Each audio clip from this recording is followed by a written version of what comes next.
Hi, everyone. Judge Andrew Napolitano here for Judging Freedom. Today is Thursday, February 15th, 2024. Colonel Douglas Macgregor joins us now. Colonel, welcome back to the show. Always a pleasure, my dear friend. Over the weekend, Colonel, the Senate of the United States passed and sent on to the House of Representatives a foreign aid package, which includes money for Taiwan and Israel. But I want to talk to you right now about the $61 billion it includes for Ukraine. I understand that some of this is cash, which must be spent in 2025 by whoever is president from and after January 20th, 2025, an interesting constitutional loop. But a lot of it, of course, is equipment. Question: how depleted is the Ukraine military, and of what value would this kind of aid be, even if it does pass the House and is signed by President Biden?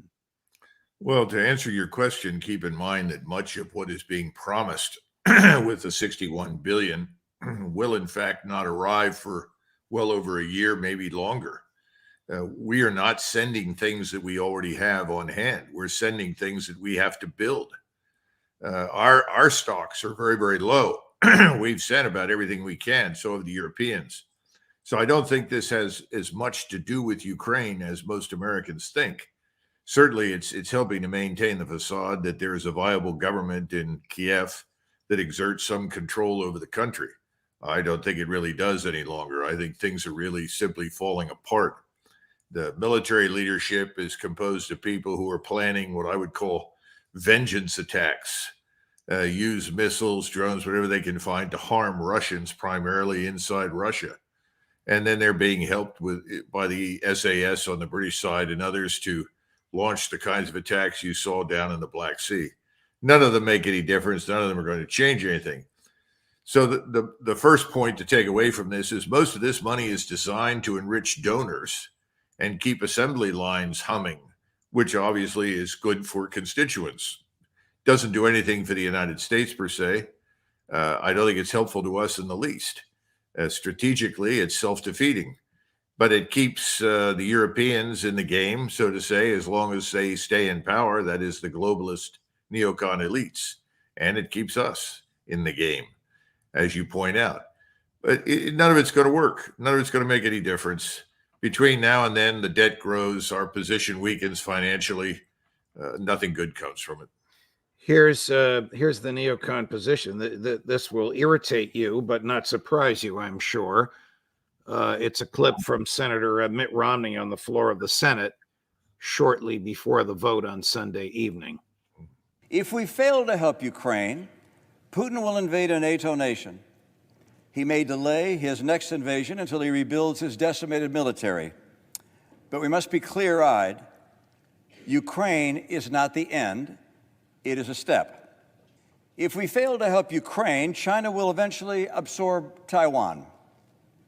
If we fail to help Ukraine, NATO, the alliance that's prevented great power conflict for over 75 years, will falter and eventually disintegrate. If that is the understanding, I'm not even going to talk about which party, although he's a Republican, or at least nominally. If that is the understanding of the Congress, it is totally divorced from reality, is it not?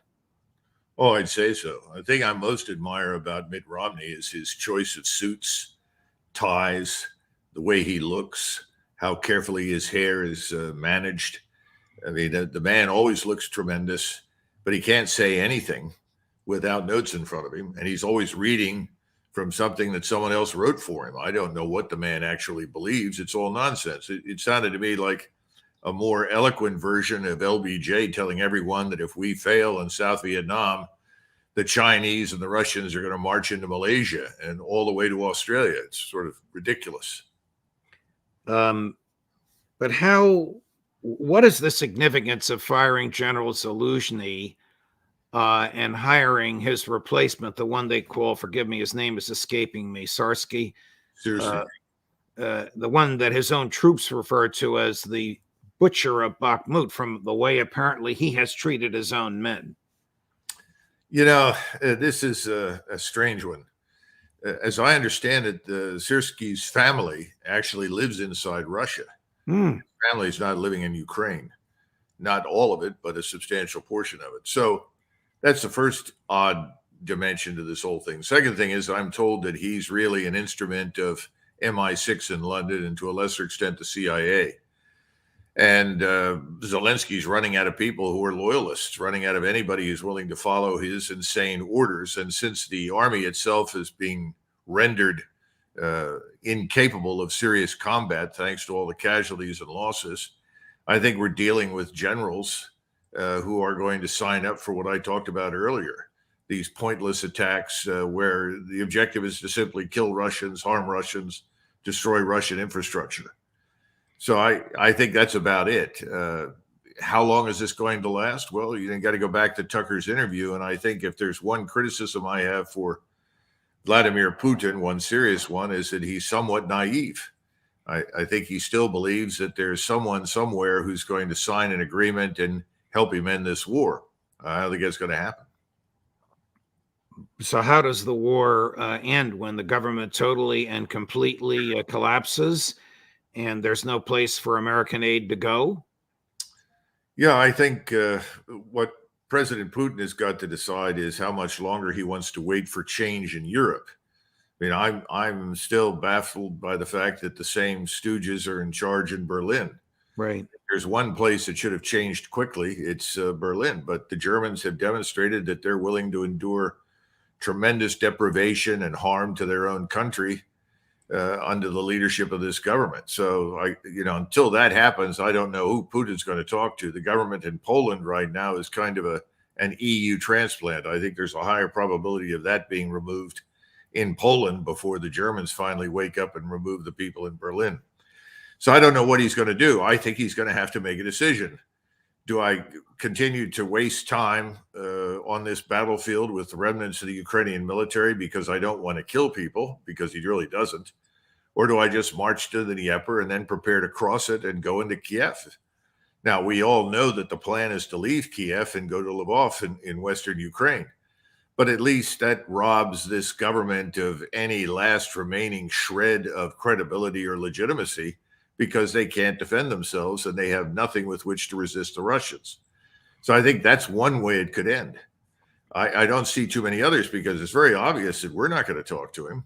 And Judge, as we've said before, why would Moscow listen to anything we said? Right. Well, you remember what he said what President Putin said to Tucker when he asked him if he would call Joe Biden. Do we have that clip, Chris? Watch this. And so why don't you just call Biden and say, let's work this out? What's there to work out? It's very simple. I repeat, we have contacts through various agencies. I will tell you what we are saying on this matter and what we are conveying to the US leadership. If you really want to stop fighting, you need to stop supplying weapons. It will be over within a few weeks. That's it. And then we can agree on some terms. Before you do that, stop. What's easier? Why would I call him? What should I talk to him about? Or beg him for what? And what messages do you get back? You're going to deliver such and such weapons to Ukraine? Oh, I'm afraid, please don't. What is there to talk about? I thought that was a great answer for him. But you notice whose name he didn't mention is Vladimir Zelensky. The war will be over when Joe Biden picks up the phone. There's nothing Zelensky can do about it.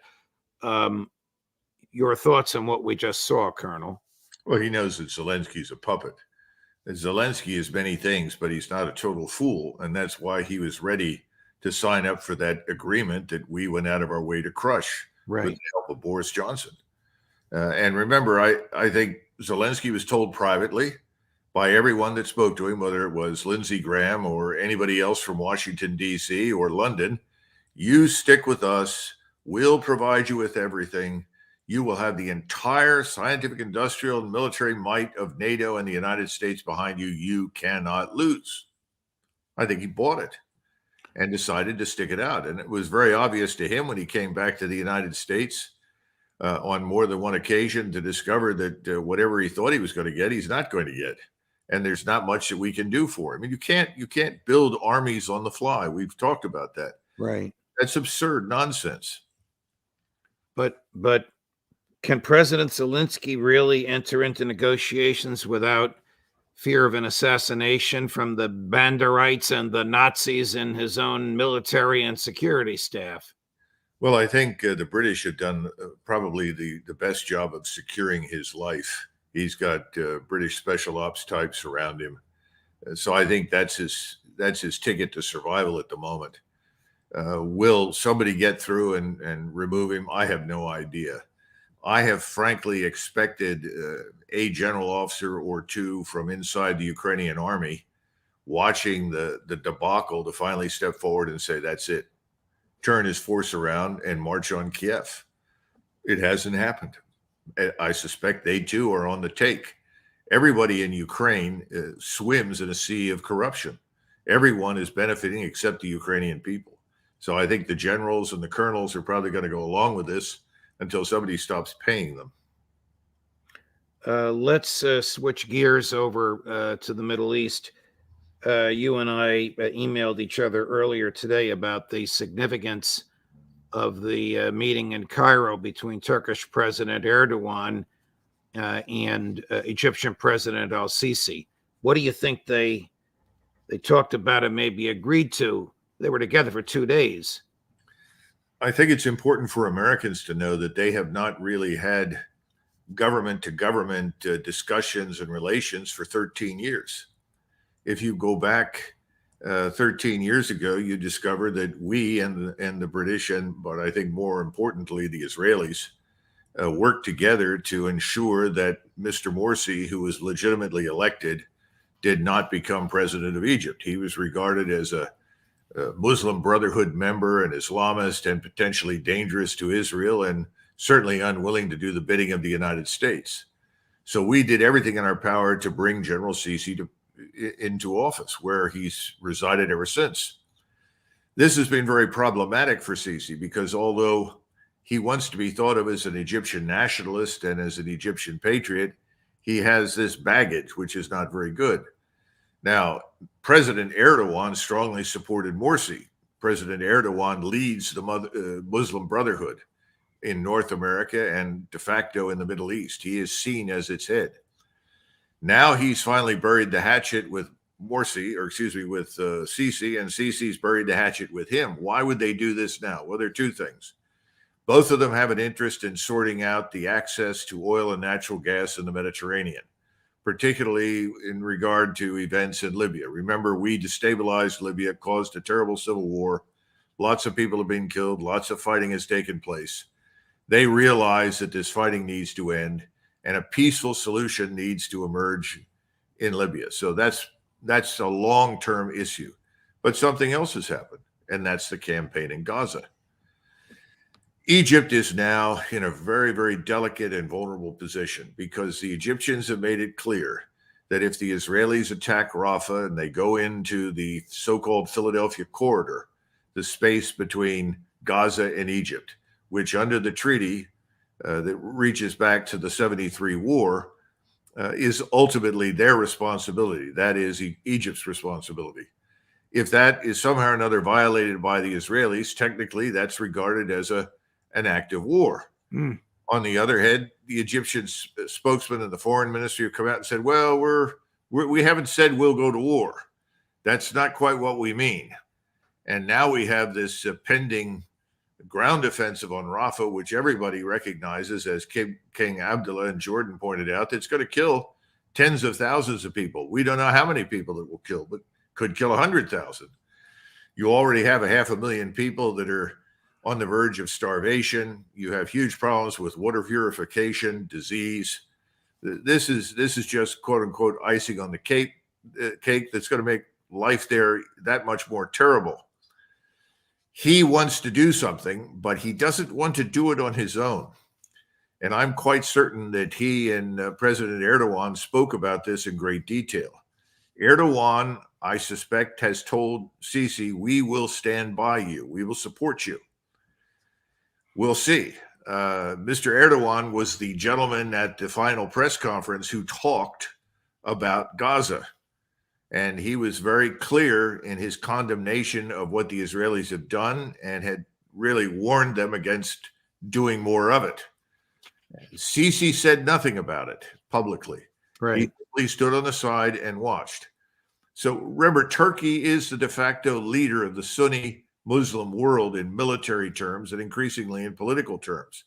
So I think some agreements were reached in private in April, and April-May timeframe is when some of your listeners will remember that I predicted that you would see this begin to take on the dimensions of a true regional war.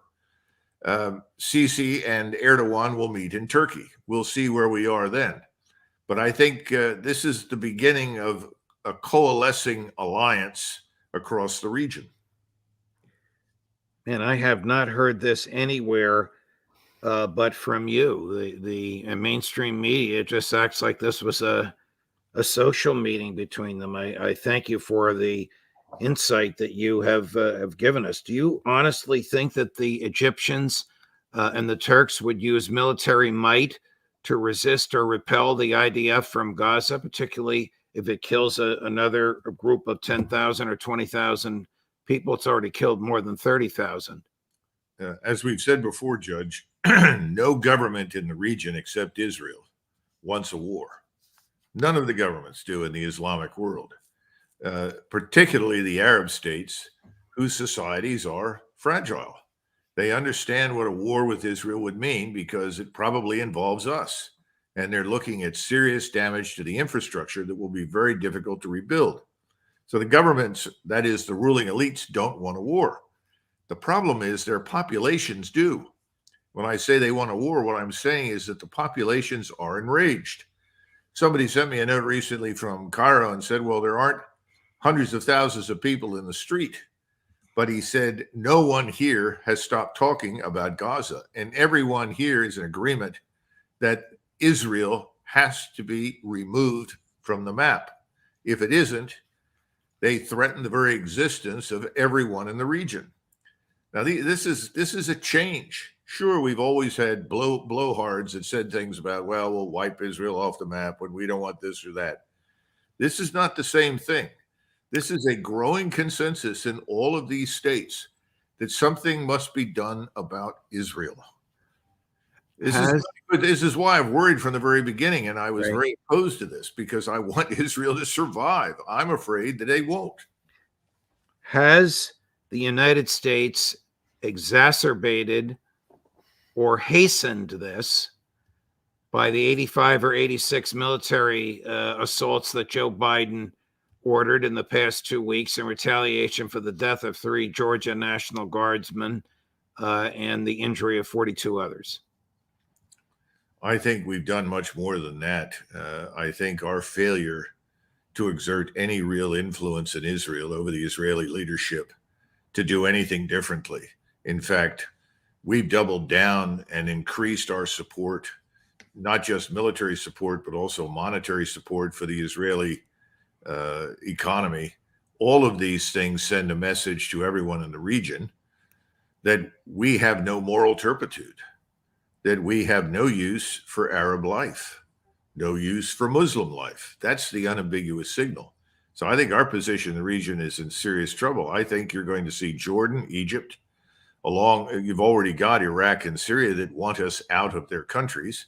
We've decided to ignore it. In fact, there's a lot of evidence that we're building a large base at Erbil in northern Iraq that could serve as the future concentration point for U.S. military power in the region as we withdraw from lower Iraq.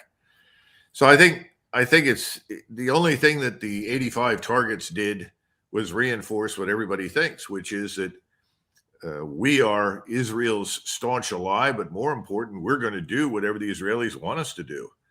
And I think it's finishing us in the Muslim world in the Middle East. Will any amount, now I'm going to prevail upon your astute brain for American politics, not Republican or Democrat, but your thumb on the pulse of the public, will any amount of Israeli horror change American public opinion. For example, in the past week, we have seen on video a Palestinian captive tortured by an IDF person with Israeli civilians watching and filming it. They all claimed that he was a Hamas leader, but then, of course, they let him go. If he was a Hamas person, they're not going to let him go. We have seen Itamar Ben-Gvir, the head of the Israeli security forces, roughly the equivalent of the director of our CIA, saying any Palestinian women or children who get too close to the border of Gaza and Israel should get a bullet to their heads. And we have seen also on tape Israeli IDF motioning Gaza ambulance drivers, it's okay to pick up these people that we just shot, and then when they get out of the ambulance, they get assassinated, murdered on the streets. Does any of this rebut or weaken the iron grip that AIPAC has on the Congress? Not really. First, most Americans aren't engaged. They're not watching carefully. Secondly, the mainstream media is deeply ingrained with support for Israel. They're not going to show most of these pictures or film footage that you're referring to. They're certainly not going to talk about it at any length. So I don't think much of that information is going to reach very many people. The one thing that disturbs Americans right now, and with good reason, by the way, is the massive amount of money in this bill that is headed overseas to Ukraine, to Israel, and to Taiwan. And they're wondering why nothing is being done about the border. Why is nothing being done to enforce our federal laws? Why is nothing being done to stop the criminality in our cities? Why do they wake up every morning and find that people that have shot at policemen or raped other people are suddenly being released back into the general population?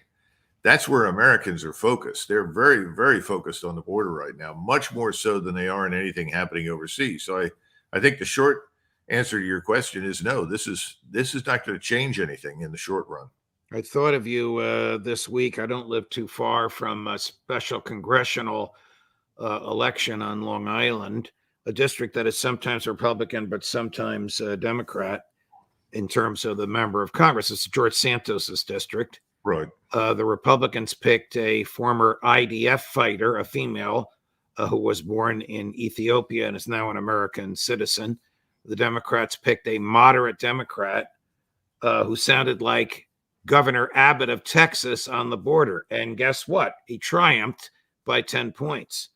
So you have your finger on something there, Colonel. I want you to watch the King of Jordan speaking in front of Joe Biden. Tell me if you think Joe Biden expected to hear this, if the king said what Joe wanted to say, or if Joe even understood what he was hearing. Nearly 100,000 people have been killed, injured, or are missing. The majority are women and children. We cannot afford an Israeli attack on Rafah. It is certain to produce another humanitarian catastrophe.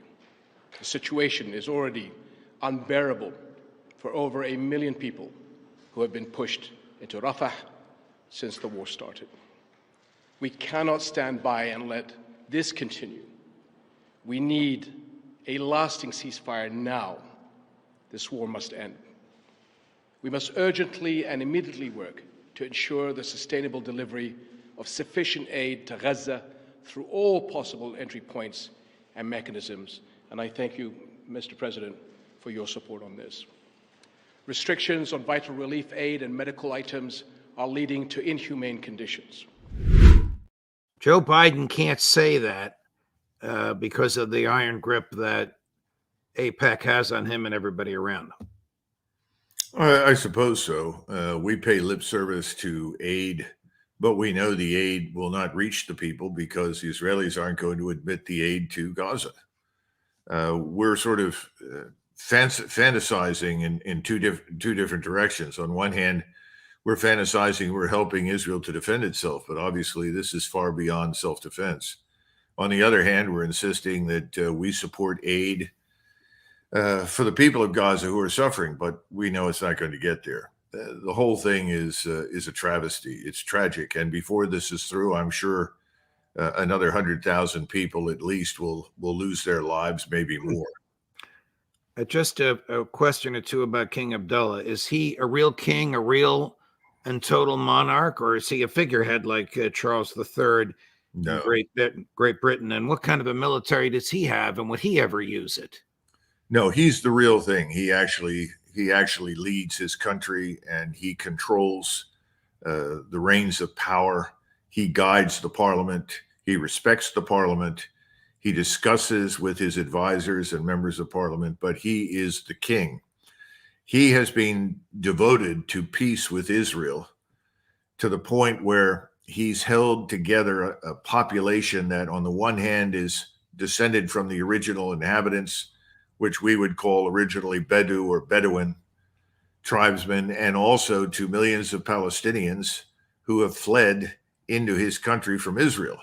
That's not an easy task right now. The Palestinians who are there would like to arm up, cross the river, and fight with their brethren in the West Bank against Israel.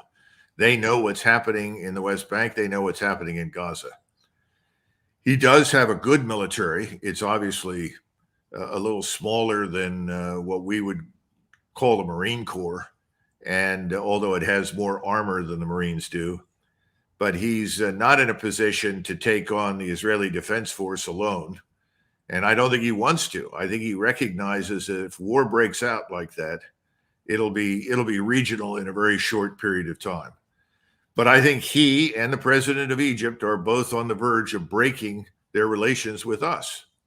And there are lots of people in Washington say, well, that won't happen. But the same people in Washington that insist that there will be no regional war, that nothing will happen to disrupt Israeli operations in Gaza or anywhere else, that the entire region will stand by while hundreds of thousands of people are slaughtered, are also, in most cases, the same people that told me there would be no war in eastern Ukraine, and that the Russians would never dare to enter Ukraine, because if they did, they would fail miserably, their economy would be destroyed, and Mr. Putin would be removed from power. So those two groups are the same. My position is very different. I think this is the most dangerous point in the region's history for hundreds of years, but particularly in the last 70 years for Israel. There's by no means any certainty that Israel will come out of this victorious, safe, secure, and whole. In other words, the very thing that they are striving to achieve, which is perfect security for their population, is the last thing that they'll get, if any. Before we go, I just want to show you something for humor or mockery. I hope that someday you become the Secretary of State of the United States as Secretary of Defense. And if you do, when you retire, I don't think you'll behave like the dancing Pompeo. That, of course, is Mike Pompeo, the former director of the CIA and the former Secretary of State of the United States under President Trump, dancing with IDF soldiers who are celebrating God only knows what at one of the relief stations made available to them. I don't know the significance of this flag or scarf put on his shoulders, but there he is, Colonel. I guess for domestic American political purposes. Why else would you look so foolish? Well, give the man credit. He's lost a lot of weight. Yes, he has. I will give him credit for that. He's not as plump as he once was. Now, he doesn't seem to be very fast on his feet. He has trouble with rhythm and so forth. It looks a little lost there. He's being dragged around the dance floor. Look, this is signaling you put me into power, and I will make sure that I give everything there is and more to Israel. And more important, I will see to it that it's defended with the lives of American soldiers, sailors, airmen, and Marines in perpetuity. He understands something that we've heard before routinely, and that is that donors win elections, not voters. Unfortunately, that's what we've discovered over the last 20 years pretty consistently, don't you think? Yes, I do think that's the inescapable lesson of American politics in the post-World War II era. Colonel Macgregor, it's a pleasure. Thank you very much. I know we went over time a little bit, but thank you very much for your time and for your thoughts and for your analysis, as always. Sure. See you in the future. Of course. All the best. Truly one of the finest interviews I've been privileged to conduct. And another one coming up at 4:15 Eastern, the inimitable Max Blumenthal. Judge Napolitano for Judging Freedom.